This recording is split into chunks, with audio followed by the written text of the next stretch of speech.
Very good morning, friends. Come, welcome to another lecture of microprocessors and interfacing devices. Today we are going to discuss about the 8051 microcontroller. So, what is a microcontroller?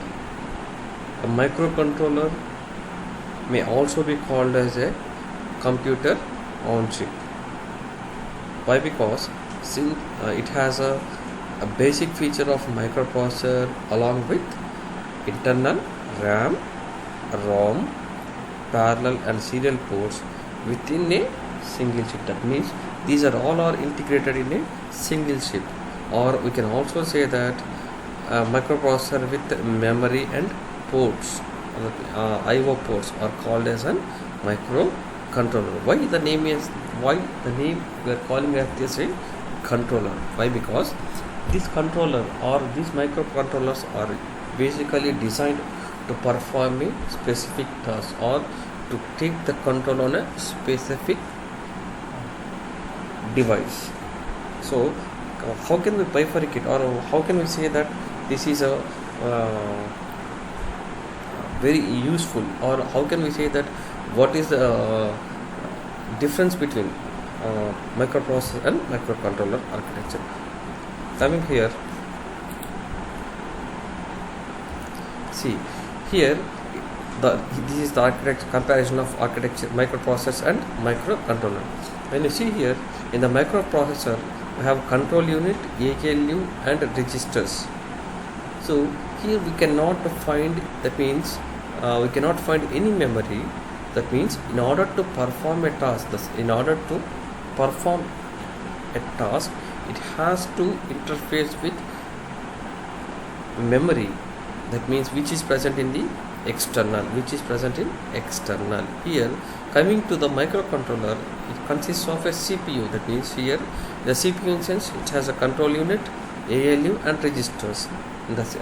Along with this, it has a RAM, a ROM, IO ports, counters and timers, which is used to perform the task without interfacing with external devices. That means here a microprocessor is interfacing with external devices or external memory to perform a task, whereas in the case of a microcontroller, it is not interfacing with an external memory for performing a specific task.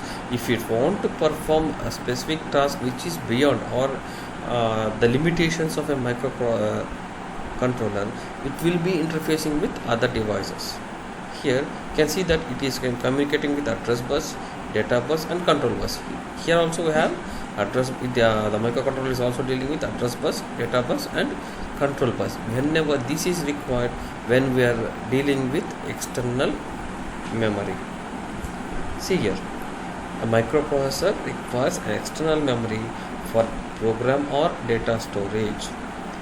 That means here you can see that in order to perform a program, it requires an external memory, whereas in the case of microcontroller, the memory is already in inbuilt fashion. Instruction execution requires movement of data from the external memory to the microprocessors or vice versa.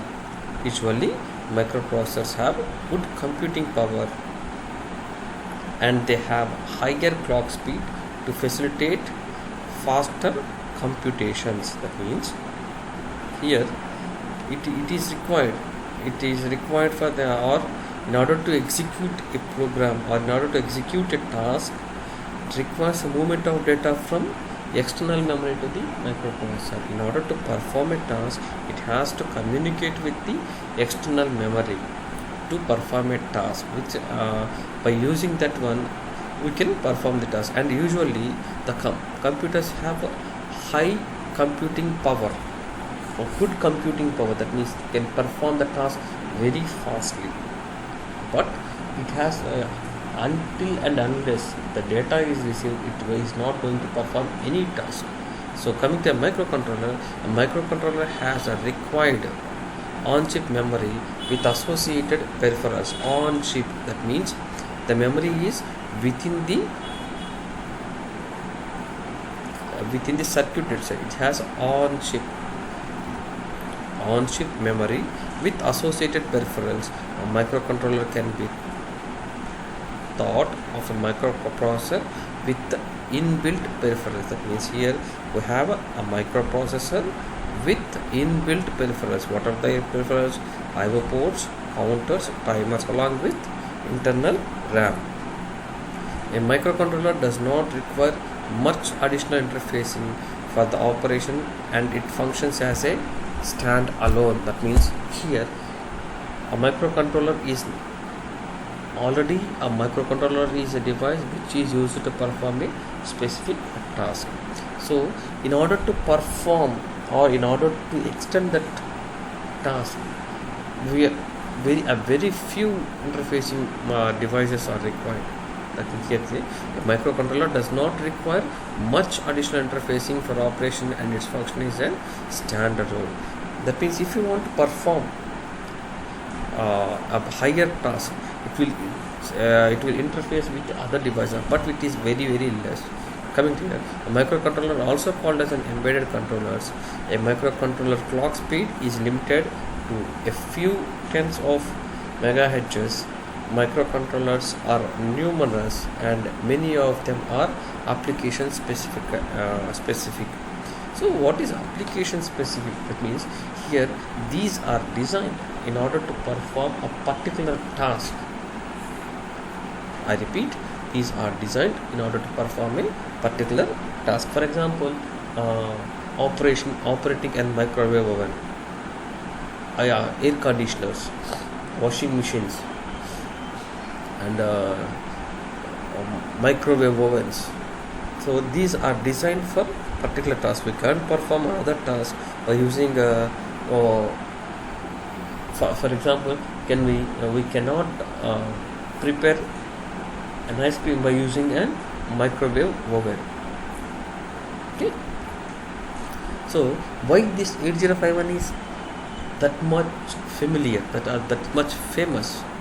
Still now we are using that 8051 microcontroller for some specific tasks or for limited. If a task is very much limited, then we are going to use this 8051 microcontroller. And in a 8051 microcontroller, as we are writing a program, it won't be changed. Coming here, what made the 8051 that much popular? It has an 64 KB of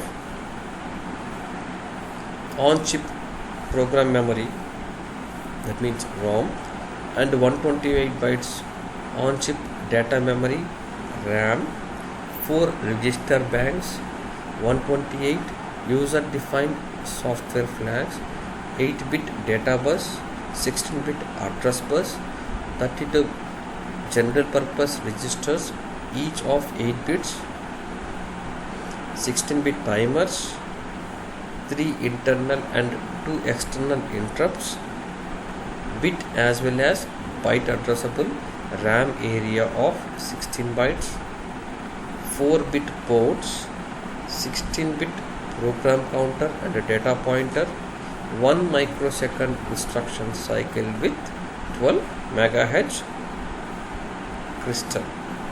So all these features made that 8051 as a popular one. So coming to the pin diagram of 8051, it is an 40 pin dual inline package. DIP means dual inline package, means 40 pins, 1 to 20 and 21 to 40. So these 40 pins are divided into 4 ports. You can see here port 1, that means pin number 1 to pin number 8, port 1.0, port 1.1, port 1.2, port 1.3, 1.4, 1.5, 1.6 and 1.7. Here port 1, port 3, port 0 and port 2. And the easiest way to remember is even and odd ports. So that means on the right hand side we have a port 0 and port 2. On the left hand side we have port 1 and port 3. So as I have told you that here we have 1 to 20 in this side, we have 1 to 20 and we have 2 ports. each port is of 8 pins. That means 8 and 8 pins. Port 1 is having 8 pins and port 3 is having 8 pins. That means completely of 16 pins. And we need to remember only 4 pins apart from these 2 ports, that is reset port, XTAL2, XTAL1 and VSS.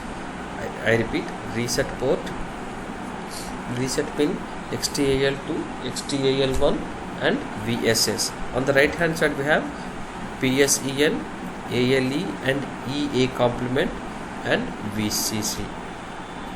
So coming to the description of these pins.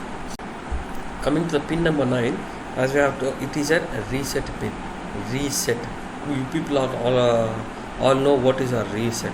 Or that reset is nothing but rearranging or making the system to restart again. Coming from performing when a task is performed, it has to be resetted in order to perform the task again. Here XTAL2 and XTAL1. Here XTAL means external crystal. That means here we are connecting an external crystal to these pins, that is XTAL2 and XTAL1, in order to provide the required clock frequency for the microcontroller to perform the task. Here VSS instance ground. Here PSEN program strobe enable, address latch enable, external access, VCC instance power supply, that is 5 volts. So pin number 9, pin number 18 and 19, 40 and 20th pin I have to explain here, and also clock frequency. Normally it works with 12 megahertz clock frequency, as I have told you that XTAL2 and XTAL1 are connected to the external clock crystal oscillator. Here it can also bearable, or it can also work up to 40 megahertz, but here we are using around 12 megahertz. So coming to the ports, port 1, port 3. Here the port 1 is a general purpose IO port. That means by seeing this, it is a general purpose IO port which can be used for a variety of interfacing tasks. I first read it and then I'll go to that. The other 2 ports, P0, P2 and P3, have a dual rules or additional functions associated with them based on the context of their usage. Here, see here, in port 1, it is a general purpose one, whereas in the case of port 0, port 2, port 3, they are performing some more tasks also. See here, this is a general purpose register. We can perform a variety of operations here, and all the remaining ports are performing other tasks also. Here port component, the port 3 acts as a normal IO port here, but port 3 has an additional functions. Here port 0, port 1 is not having any additional function. It is only a general purpose IO port which can be used for variety of interfacing tasks. Here in port 3 we have different functionalities: receive data, transmit data, 2 interrupt pins, INT0 and INT1, and 2 timers, timer 0 and timer 1, read, write. That means this port 3, it is also an IO device, but with some additional works, that is receive data, transmit data, receiving the interrupts, and timers, receiving data or writing the data and receiving data. Read data. So coming to the port 2, it has a port A8 to A15, and here from port 0 we have A0 to AD0 to AD7. As I have told you that it is an 8-bit data bus and 16-bit address bus. Here AD0 instance A0 or D0. We can as I have told in 8086, those 8 pins can also act as both address and data pins.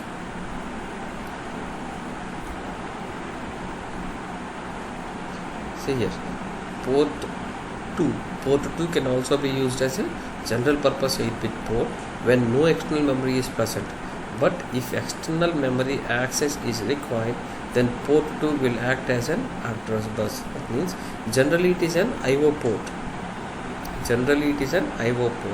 But when we are accessing an external address or external data, this will act as an address bus.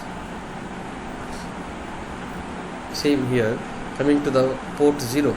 Port 0 can be used as a general purpose 8-bit port when no external memory is present, but if external memory is accessed, then port 0 acts as a multiplexed address and data bus.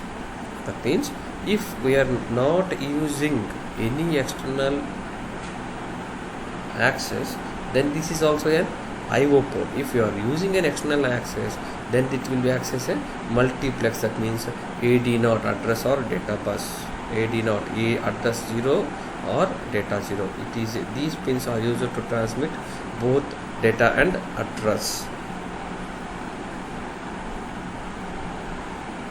Thank you.